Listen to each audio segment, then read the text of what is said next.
someone whose opinion I respect just saw my spoon up the bum episode, the previous episode, the episode previous to this one, and has cautioned me. I hadn't thought about this because I'm a naive bunny, in the modern world. When I grew up, we didn't have an internet. So there was a lot of things I didn't know. I was a rock and roll fan, but I didn't know Freddie Mercury was gay. I really didn't. I remember sitting in a tractor when I was about 19, so I was old, but we were about 13 when we were 19, and I was listening to Lola. I worked for a rich farmer, so we had an enclosed cabin with a radio in it, and I was just ploughing away or scarifying away or something, and I was listening to Lola, which I'd heard a lot of times before, but I'd never really thought about it, and and suddenly the line came on, girls will be boys and boys will be girls. It's a mixed up, muddled up, shook up world, except for Lola, And I'm just sitting out there in the middle of the paddock going, oh, hang on. And pennies started dropping. And this is an experience, and that's been happening to me ever since. And from time to time I've received cautions, but all based on my naivety, and nothing more, because I'm still about 13 or 14. I'm 57 now, but there are 12 and 13 and 14-year-olds who are a lot more wise than I am. For example, very late in life, I found out about the phenomenon of blackface. Didn't know about it. I went to a fancy dress party once as Michael Jackson, but luckily I went as a white Michael Jackson.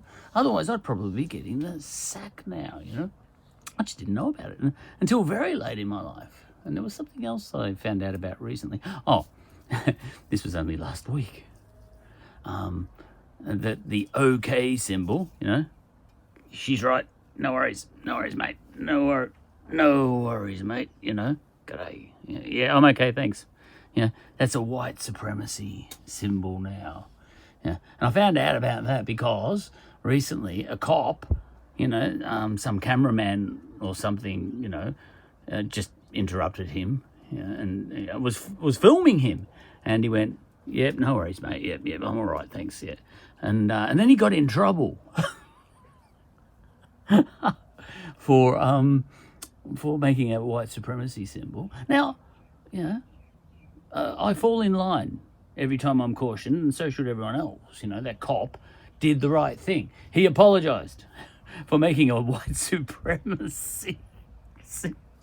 He was saying, I'm okay. You don't have to film me or something like that, There's no way he was saying anything else, almost certainly, Who is it? The deputy commissioner for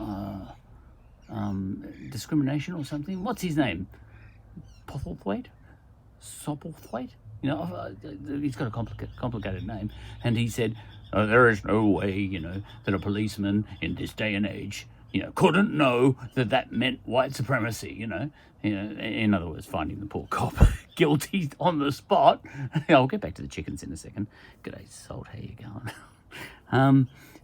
Which I thought was really rude of that poor guy. The cops apologised, let him apologise. You're sacked. They could sack him now for apologising for making a white supremacy gesture, because he actually did apologise. And, what are you apologising for? For making a white supremacy gesture. You're sacked. That could happen too. You got to watch it. It's a very tricky time. But the key to being at the top of the food chain is to be adaptable, and I'm adaptable. Except for that, there's not much difference between me and these chickens. Actually, I haven't. I've been watching these chickens a lot. I'm sitting in my shed here filming this. My office, my coronavirus office. The chickens and me, we live down the back of the garden. There's a mile way through there between us and the house is past that hedge somewhere, so we're all by ourselves down here, the chickens and me. So we spent a lot of time together. And this brings me to the caution that I received, and even a comment like that might attract freaks. You're spending time with the chickens, are you? These are the things I'm learning ever since that fateful day in that tractor.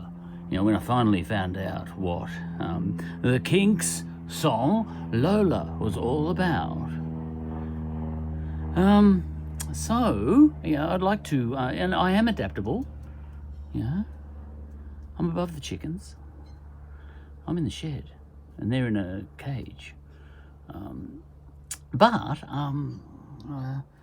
I'd like to, I am adaptable, and I'm actually on board with every change that comes along, because that's the secret to being, at the top of the food chain, your ability to adapt. So every new thing that comes along, I'm on board. You've got me, I'm completely on board with everything that comes along. You tell me how to think, you tell me what to say, you tell me what to say, don't tell me how to think, and I'll say those things and think those things. I actually will. In fact, I enjoy just, moving with the times. It's fun, actually. You're being a boring stick in the mud, if you can't get on board with every new thing that comes along. There's nothing I like better, for example, then, well, I won't mention what, I've had a lot of fun with those sorts of things in my podcast, which is separate. I'm not telling you where that is, because the guy over there who does that podcast, which is me, he doesn't want listeners, so I'm not even going to tell you where that podcast is. Right, now, so adaptability, it's really important, and, don't fight it. Get on board. Now, my counsellor, my friend, and my brother, he's all those things, has said, listen, you can't really be putting out a YouTube clip with a title like, have you ever had a spoon up your bum? Without attracting some freaks. And furthermore, Peter might be onto you. He didn't say this explicitly, this bit, this is just the way that, like as I thought through what he was saying, this is what I thought to myself. Animal rights people could be onto me, for suggesting, for actually reporting, because that's all I did. I reported an old village habit that existed a long time ago, in the old country, where if you were hungry in the middle of a civil war, or in poor old Salt here, she's actually been ostracized. Those three stick together all the time, and they've ostracized Salt. That's cinnamon, chia, and pepper. It's actually amazing. The politics that goes on between these chickens is incredible. Watch this. She won't be allowed. They all cuddle together, those three, but she ain't part of the group. And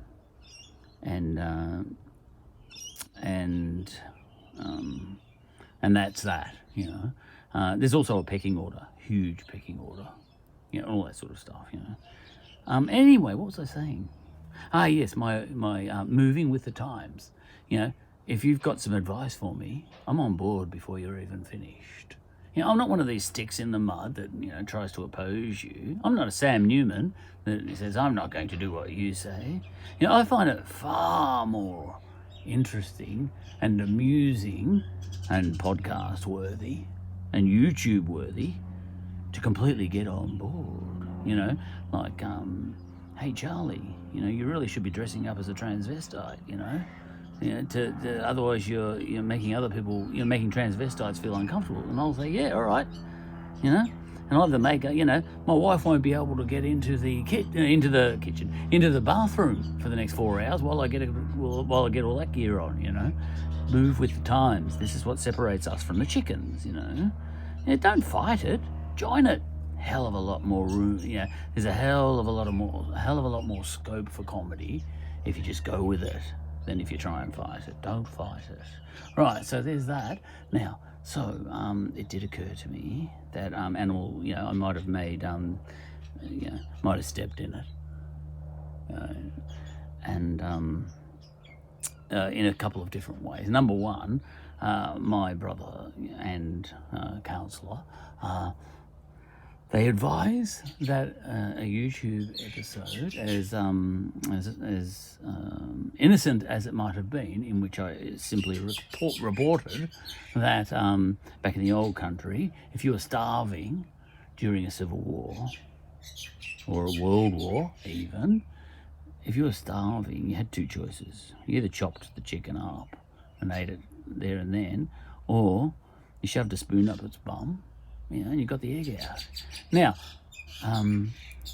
I guess this is a kind of don't try this at home in peacetime kind of episode, and this is me getting with the times. You have to have disclaimer episodes, and this is a disclaimer episode. My deep and meaningful counsel to you as the listener, if you're a freak, because my brother said I will attract freaks to this YouTube clip if I have a title like, have you ever had a spoon up your bum? Because maybe the heroin ran out or something. You'll get those sorts of freaks. And he said, just be mindful about that. That you'll get freaks.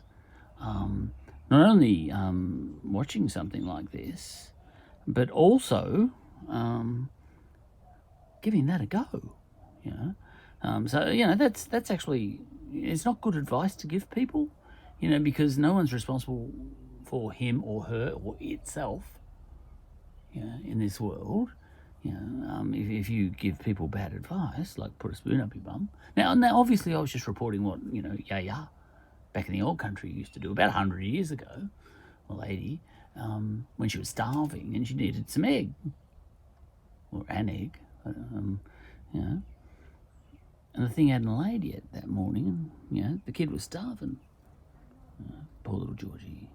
You know where I'm going with this. Now there's also this animal rights issue, where, if you have, if the freak watches this podcast, the previous, no, it's not podcast, what is it? YouTube. See, I've just switched over from podcasts to YouTube clips. There is that issue where a freak might get on here and not actually try and put a spoon up his bum, which is cause for concern enough, but might actually decide to try it with a chicken, or worse still, with a rooster. Now, you've got to consider all these things. We were pretty sure that Salt there was a rooster for a while, but then she laid an egg. I've been eating them, actually. Just beautiful. Sans spoon, like no spoon involved. No need. See, this is the point I'm trying to make. If you don't need to, don't do it. And that's the disclaimer that is this episode. Don't do it. So if you're a freak and you've wandered into this YouTube sort of channel or whatever it's called, and you've kind of got the idea that I'm suggesting that you should put a spoon up the bum of your favourite chicken and get yourself an egg, just wait, unless you're starving, all right? Use your spoon for whatever you normally use your spoon for, because, I don't want the animal liberationists all over me, Peter, saying, listen, you've encouraged people to do this, to experiment in this way, So, that's the disclaimer that is this episode, and it's a serious disclaimer, and I mean every word of it, just like I mean every word of everything I always say, even in that podcast that I mentioned, which I'm not going to tell you where it is. I mean every word in that, even though I'm lying just about the whole time. So that's that, the disclaimer episode done. See, I can adapt.